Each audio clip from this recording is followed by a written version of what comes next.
Alright, well today we're going to be building us a new trailer ramp.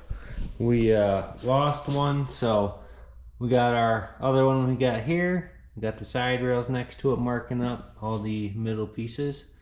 Get it all drawn up and start tacking it into one.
Alright boys, we got the first coat of paint shot on her.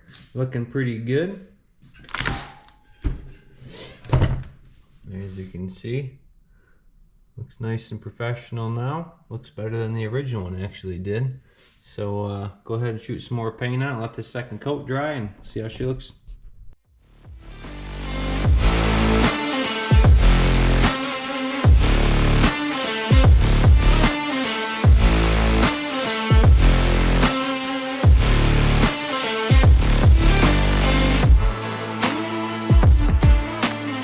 Alright, and here we go. Got the finished product. Looks really good, turned out nice. It's plenty strong. Looks a lot better than our original one here does. We'll have to probably give this one a little sprucing too to make her look better, but that'll be it for now. So thanks for checking it out, guys. We'll have some more content out soon. Y'all have a good time and enjoy this winter weather we're having.